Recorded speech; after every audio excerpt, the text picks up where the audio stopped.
After a big incident during interdimensional travel, 5 friends develop a genetic mutation. Can they return to their previous normal lives? Let's see what happens in the film. During career day in 2007, a young Reed Richards tells his class that he wants to be the first person in human history to teleport himself. Reed focuses on quantum science and teleportation technology because he is a genius at such a young age. He confidently tells the class that he's currently building his very own teleportation machine called Biomatter Shuttle. Ben Grimm is the next person to be called forward to discuss his ideal job. On his way to the front, he notices Reed writing various equations in his notebook.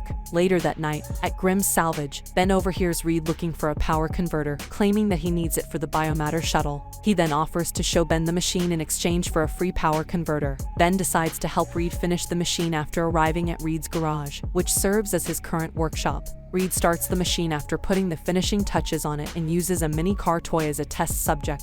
Reed successfully teleports the mini car toy somewhere else, much to Ben's surprise. However, his success causes the power supply in their neighborhood to short-circuit, resulting in a blackout. Reed and Ben, who have become best friends over the years, present their new version of the teleportation machine, now known as the Cymatic Matter Shuttle, at a science fair 7 years later. According to Reed, this upgraded version of the Biomatter Shuttle can not only teleport objects but also return them. They perform a live demonstration for the judges using a model plane borrowed from a child. The first phase of teleporting the toy goes smoothly. However, as they recover it, a small power surge occurs, shattering the glass of the basketball ring. Reed tries not to be bothered by it, but the panels still disqualify them. Fortunately for them, their project is not yet finished. Dr. Franklin Storm, a scientist and the director of the Baxter Foundation, a government-funded research institution, is drawn to Reed and Ben's machine. Sue, Franklin's adopted daughter, is also present. The scientist reveals to the two after inspecting the machine that they are also sending test subjects to other dimensions. Franklin explains that while sending things to other dimensions is simple, they never return those things. And on this particular day, Reed simply did what they couldn't.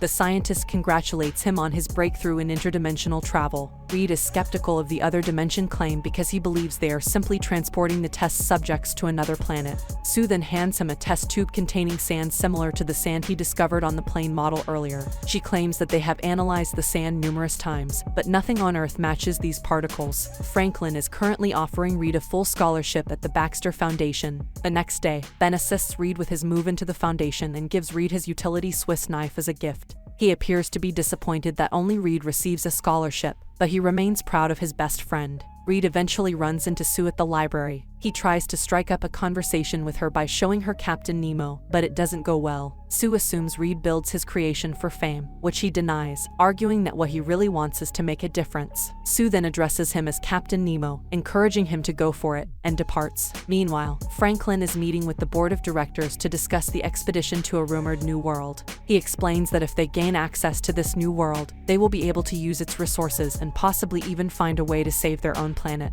Harvey Allen, a government scientist, notices the name Victor Von Doom and questions it. This Victor, it turns out, once burned all of Franklin's data servers before leaving him, but he's willing to give Victor another chance because he has a lot of potential. Franklin assures the board that they will reach the new world by promising to personally supervise Victor. Following the meeting, he approaches Victor and attempts to recruit him to the research team. Victor initially declines, but after learning that Sue will be joining the team, he reconsiders. Reed, Sue, and the others return to the Baxter Foundation to begin work on a massive teleportation machine based on Reed's design. According to the blueprint, during his previous experiments, he was ripping a hole in the fabric of space and time, which can cause a black hole and swallow the entire planet. Reed is relieved that this never happened. Franklin and Victor arrive a short time later. Seeing the two, Reed and Sue follow them and find Victor scanning Reed's drawings and equations. Franklin introduces the two men to each other and tells Reed that Victor is the one who started the project. Sue and Victor show Reed an image they captured from the other world.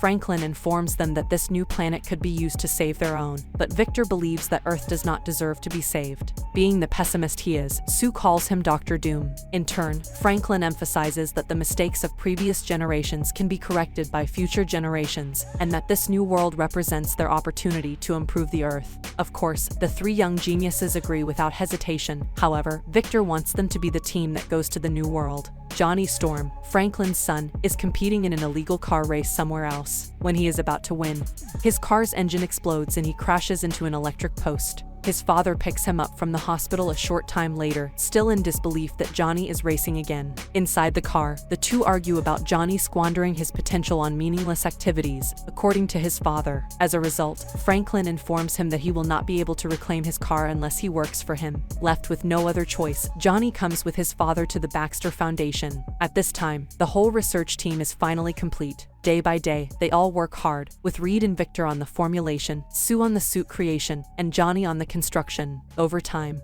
the four begin to bond as well, especially Reed, who's technically new to the group since Sue, Johnny, and Victor already know each other. Finally, the day that the team finally finishes building the teleportation machine has come, and they call it the Quantum Gate. Later that night, Reed sends Ben a picture of the machine as a thank you for everything he has done for him. After that, he and Sue talk about their personal life. When Victor notices this, he becomes envious and accuses him of being unprofessional. But his mood shifts when he hears Reed say they've already completed the Quantum Gate system. Harvey and the board arrive at the Baxter Foundation the next day to witness the live demonstration. They used a monkey as a test subject for the first organic test, and you can see what the other world known as Planet Zero looks like in the video feed. Interdimensional travel via Quantum Gate has been proven to be effective and safe following the successful return of the monkey. Harvey then congratulates the team on the machine's creation. To their surprise, the government will send people from NASA instead of them, the creators, on the expedition. Dr. Franklin promises them that he will persuade the board to reconsider their decision after seeing how disappointed they are. When Sue follows her father, the three men hide to drink away from the others. At this point, a drunk Reed persuades Victor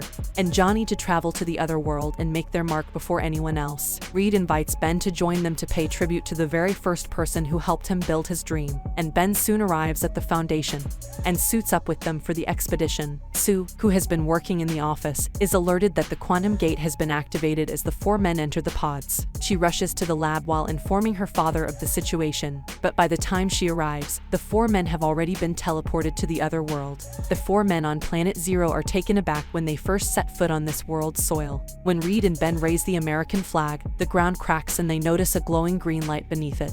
They then go to the location where Victor believes the energy is converging. When they realize they have to go down a cliff, Johnny decides to stay at the top and act as the anchor as the three climb down. They come across a green lava-like substance. Victor discovers that it is responding to a physical stimulus by placing his hand near it. As Victor continues to submerge his hand, the substance explodes, causing the ground to erupt. The three men dash back to the rope and begin climbing right away, with Johnny supporting their weights. Victor, on the other hand, falls while clinging to the rope.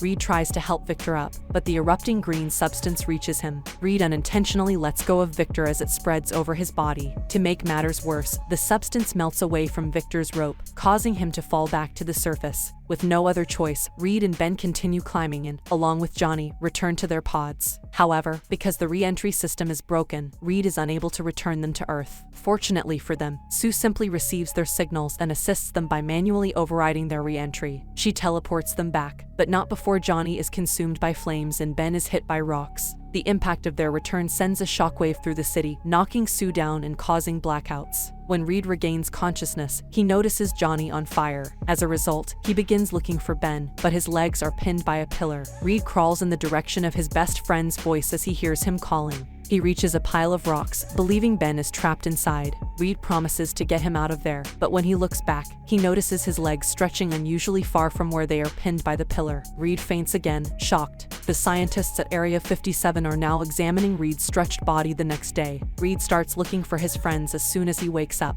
As he becomes more emotional, the scientist forces him to sleep again.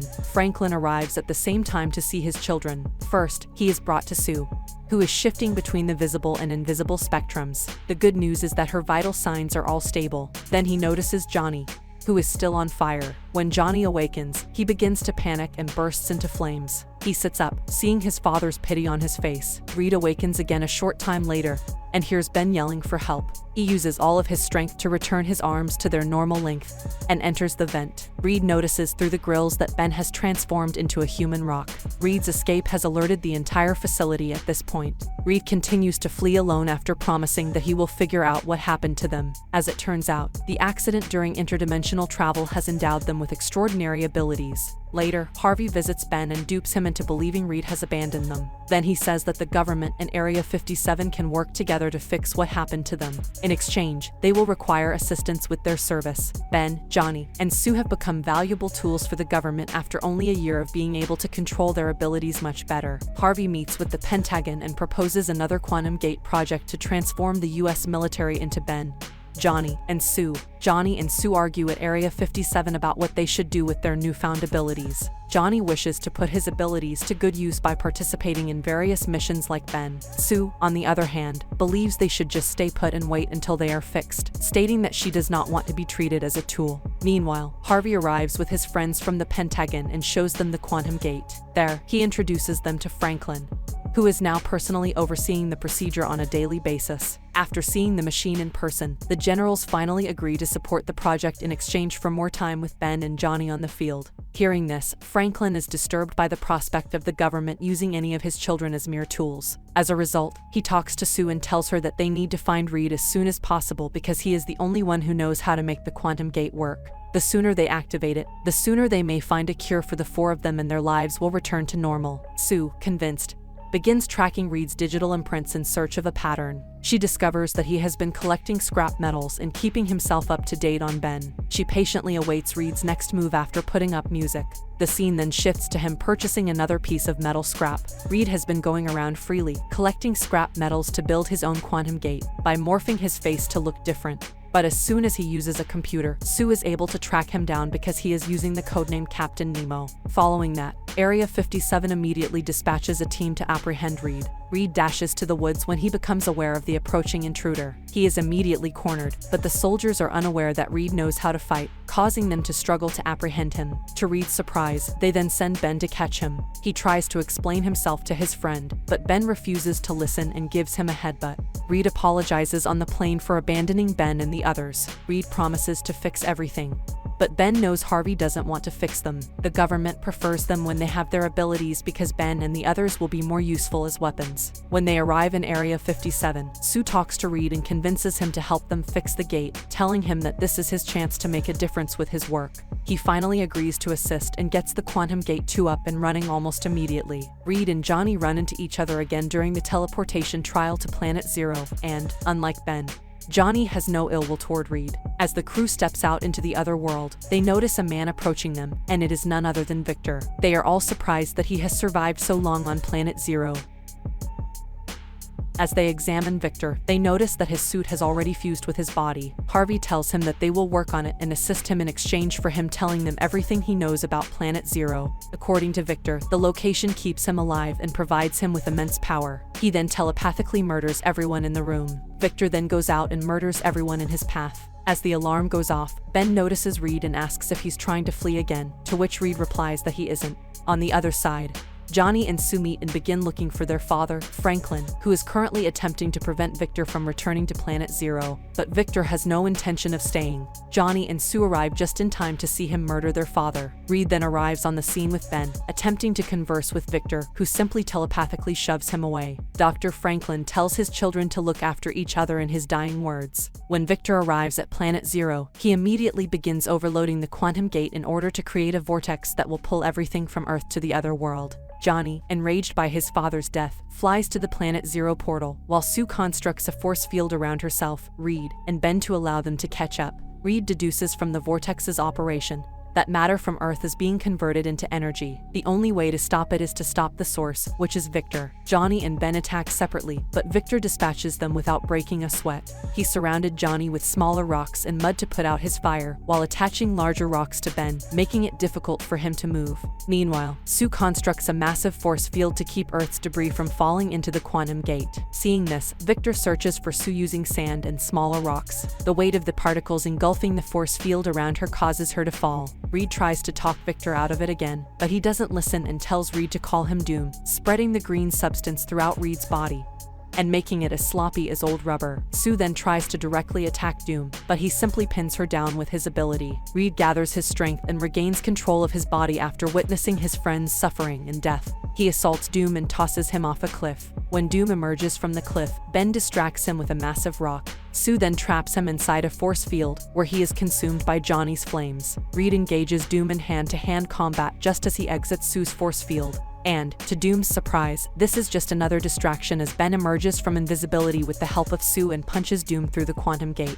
And for the final phase of their assault, Johnny breaks all of the pillars, causing Doom to be transformed into energy. When they see that their plan worked, the four of them rush back to Earth before the portal closes. After the incident, they are thanked by the Pentagon for saving the world, and the Pentagon wants to keep their existing relationship, but the four want to be independent from now on. They design a new Baxter building in response to a request for more workspace. Just then, Reed suggests that the four of them come up with a superhero team name. They come up with the name Fantastic Four at the end of the film. This is still a watchable film. You will, however, need to lower your expectations.